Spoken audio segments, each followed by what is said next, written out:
welcome to another installment of the Great Pasquale Show. Boy, oh boy, do we have a great show for you today, folks. We are battling the Nazis every day of the week, trying to liberate the what-about-Bobs of the world, with your fearless leader, right here, the Great Pasquale. Starting with a little story today about a incident I had at Foodtown. I don't know if anyone has a local Foodtown, but sorry for. Oh, by the way, apologize for the different intro. I usually like to read from my template, but we're gonna do this improv today. I'm gonna show you how talented I am at improv.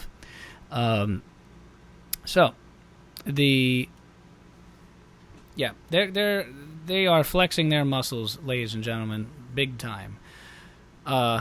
I have been slowly taking not just mental notes, but actually physical notes on which stores are imposing these insane mask mandates on the public with veracity like none other, and which ones aren't.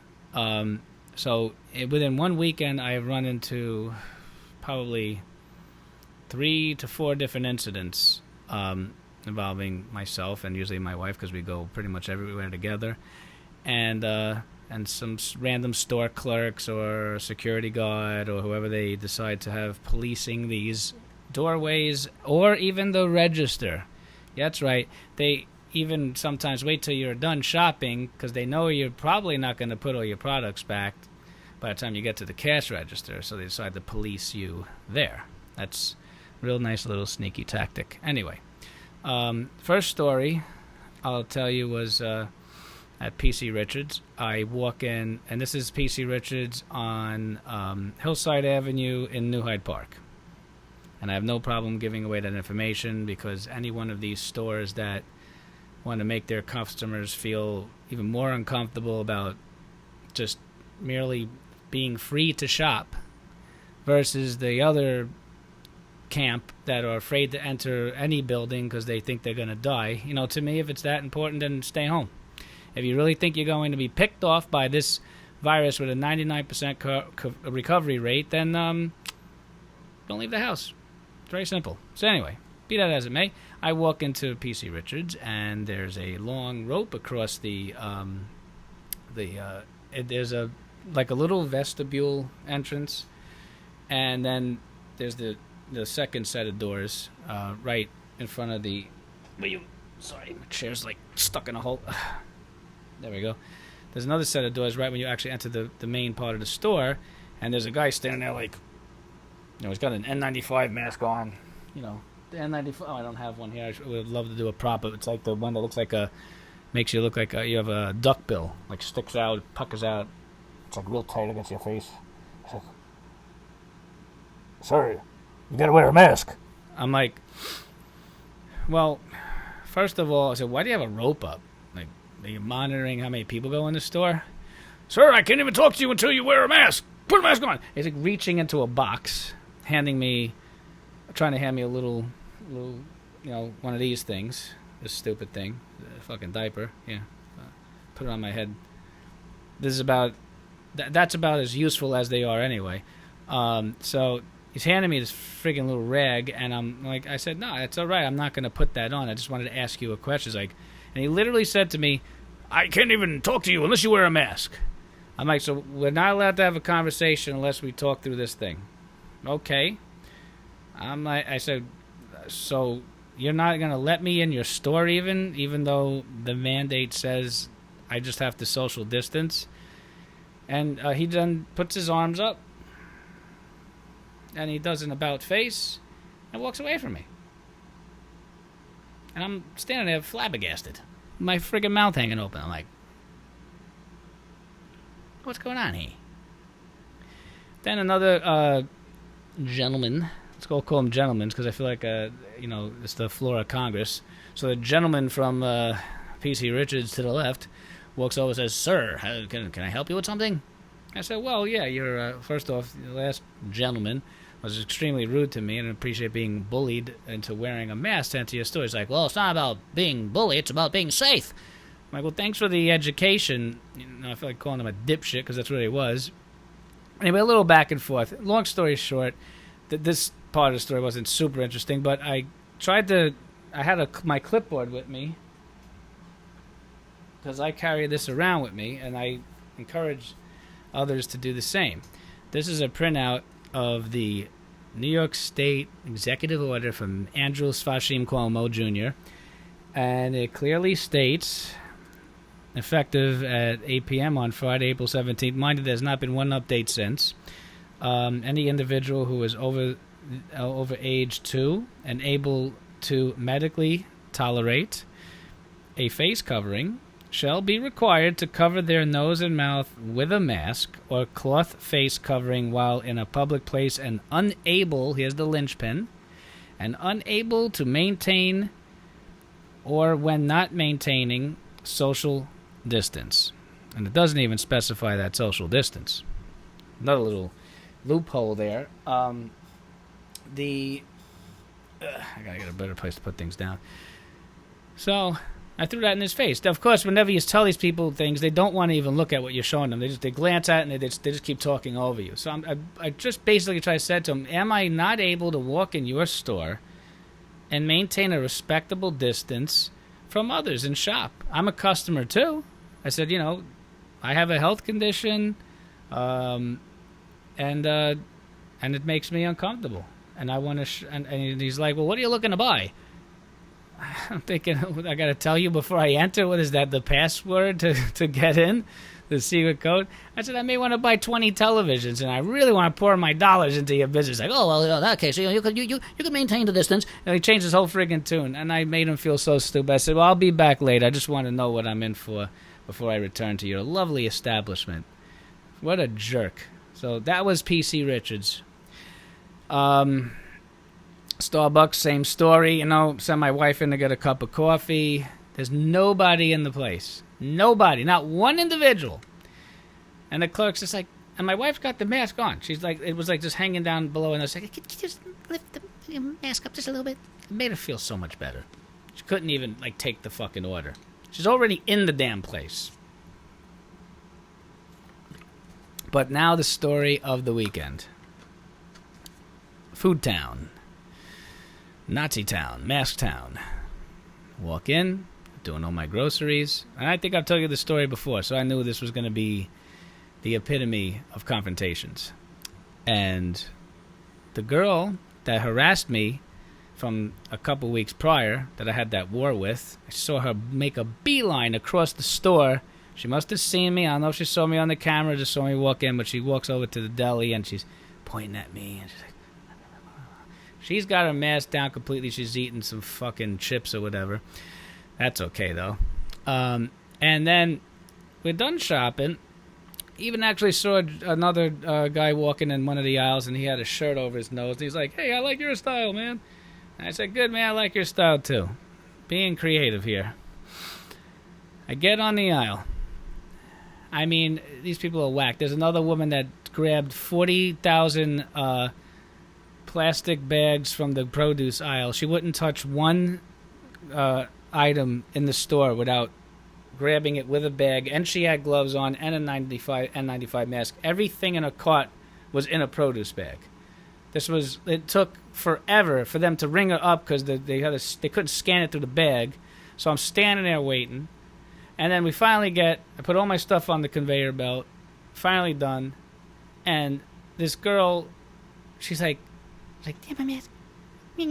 I could barely hear it. It's like, so every time I saw her eyes squint a little bit, I knew she was making a little sarcastic smile through the mask, being a little cutie pie. Yeah, my mask. So I had my, where is it? I always carry around my little handy dandy handkerchief. Remember these? These things actually work. And I said, I have a handkerchief. I said, so here you go. Is this better? And she's like, no, it has to be a mask, she says to me. I was like, it has to be a mask. I'm standing 6 feet away from you. You have a plexiglass thing up. You have a mask on yourself. And I got this. And this isn't good enough. And now, it's like, no, I'm not even ringing you up until you put it on. And then my wife's got one on, and it's baggy, and it's like hanging down like this. And she's like, "Could you just lift yours up a little bit?" My wife's like, "I'm trying. It doesn't stay that good. It's a little loose." And she's like, "No, you got just hold it up." I'm like, "Hold it up. I'm putting my groceries on the thing." So this is like such a what a confrontation already. And of course now people are listening. And then I look up, and a swarm of clerks come over, literally like 4 or 5 clerks, 2 of the other crazy bastards that harassed me on other occasions, and another one just eavesdropping, maybe a couple people that were neutral, wanted to hear what I had to say, and they're all ganging up on me. What's the matter with you? Why don't you just listen? Another old lady walking out the door, she gives me a dirty look. She goes, "You're just being ignorant." I'm just being ignorant. I said to her, "I'm being ignorant by listening to the science." I said, "I don't have the time, but I could lecture you people on the science behind this, or the lack thereof, that you all think these masks are doing something." In the state of New York, by the way, we barely have 500 cases a day. We have deaths in the single digits on a daily basis, if you could even attribute them to the deaths, the so-called deaths. And these people are walking around with masks, gloves, goggles, eye shields, and you name it, heckling me. And I said to them, "Had we not flattened this curve?" Answer that question. No, they just look at me like, Nobody had an answer. Then I get another customer coming in saying, "Oh, what's the matter with you? Everybody wears them. And you have that's their store policy, sir, and you have no right, no shoes, no shirt, no service." I said, "You're comparing shoes and a shirt to a mask?" I'm like, that doesn't make any sense. Like, well, it's private property. I'm like, it's private property. It's a publicly held company, open to the public. It's a grocery store. It's a lot different than a nightclub or a restaurant where someone could enforce a dress code. This is different. You're covering my face up. I said, it's actually an identity crisis. It causes more harm than good, because, like, if you rob the store, for example, I can't ID you. And this jerk had the nerve to tell me, no, you're wrong. I have freckles. I have red hair. I'm a heavyset guy. I'm like, that could be 10 more like you. I don't know if you have a goatee, facial hair, or anything. I have no idea. You could have crooked teeth, braces. Half your face is being covered. How could I identify you? You'd expect me to remember what you look like by your eyes and your hair and your build. I mean, it's a bit far-fetched. But that you people got to stop it with the no shoes, no shirt, no service, or no mask, no service. I love how they added that to the thing. Like, they could tell you to stand on your friggin' head. It's a grocery store. It's a grocery store selling bare essentials that people need to survive. They cannot prevent you from buying bare essentials for your family because you're not wearing a mask. Let's see if that holds up in court. I mean, they can harass you all they want, but they have no right. And I stood there. I said, "You guys are all telling me this is store policy, yet I'm standing here and nobody's making me leave, are they?" I said, "Because I'm not doing anything. You're causing a scene. I've already paid for my groceries. I'm trying to leave, and you guys are harassing me." Anyway, I just got completely ganged up on by these people, and this is how they are. They even went as far to tell me that you're being selfish, ignorant. What's the matter with you? One person said, everybody's listening, and you sound like an idiot. Don't you feel guilty? Someone even went as far as saying to me, "I have children at home, and this is horrible that you're doing this." And I'm like, I have children too. They threw everything they could grasp at, but none of them had an argument against why I need to wear a mask, except for they just want me to. That's what it just came down to. Just cover your face, do what you're told, and that's it. I mean, we didn't even get into the science of the lack of efficacy of masks. That's, another thing. But, that's what happened to me today. I mean, you have it's amazing because, like, in New York, of all places where this curve has been flattened to death, I mean, like I said before, it's basically, you could almost call it over. Will there be an uptick? Possibly. But, I mean, we have gone from trying to flatten the curve to wringing this thing out like a wet rag. I mean, there's no end in sight with the mentality of the left, what they want to do with this thing. And nobody's listening to anybody. It's just pure panic. It's been panic from March. It's almost September, for Christ's sake. Do you realize it's been like almost over 6 months we've been doing this? 15 days to flatten the curve, they told us. And what are we doing now? They don't even know how to open the schools. Anyway, but on some good note, I wrote some letters to some schools and my son's dance school, and I was very happy to get a warm response of them telling us that we're not going to push masks on the students. One was a private school, one's a private dance school, and one's a private, regular school. I haven't heard back from the public school yet for my other son. We'll see what they say. But it was a letter of both encouragement and concern. I said, I was basically encouraging them to understand that although I may be a lone wolf, every letter counts. Because I know that there are a ton of parents and teachers union thugs out there that don't even want the schools to open, let alone open with these restrictions, which are going to cripple all the progress we've made with these children. And I'm talking about special needs children in particular. Children with some severe or moderate sensitivity issues to touch, social issues, ADHD, and so on the autism spectrum. These children rely on social engagements and contact, sports, extracurricular activities, theater, even just social interactions, lunch, gym, a classroom. All this is being skewed or taken away because of panic over nothing.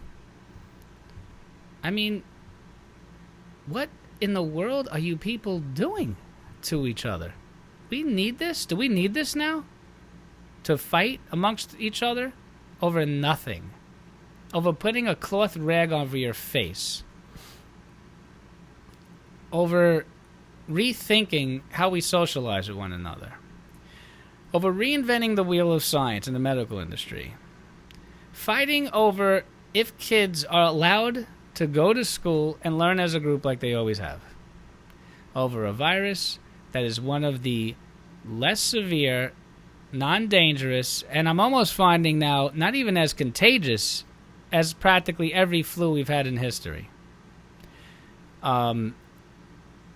Next show, I'm going to break down a little more of the science part, but this show got a little circumvented by the buckles and the retail.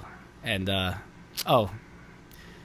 closed my little Foodtown debacle with, this is why everyone's leaving New York. We have a mass exodus happening in New York City because they're done with this. And I basically said, I hope this store closes down and you all lose your jobs over the way you treated me, because this is what's happening. And this is why the pandemic's working. See, this was all a conspiracy to push more business to .coms and Amazon in particular, getting shit rich over this thing, because nobody wants to go into retail anymore for a number of reasons. And there's a bunch of them like me that just don't want to deal with the harassment anymore. So guess what? Where am I going to shop now? Everything's online because I don't got to deal with anybody. That's right. People don't have to deal with people anymore. We used to love each other, so I thought. Now we have grown to hate each other. So congratulations, our liberal friends. You have truly accomplished the divisiveness that you were trying to evade, and then you want to point fingers at Trump, Trump, Trump, Trump, Trump. The Trump trumpets. Unbelievable. As if one man's responsible for all this. No, you know what? As my wife so brilliantly put it, we're not all in this together. You are all in this together. So, remember that, people.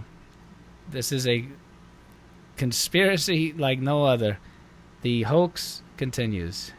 So, on that note, like I said, tune in next time as we keep delving down this avenue of insanity. But happy days will be here again.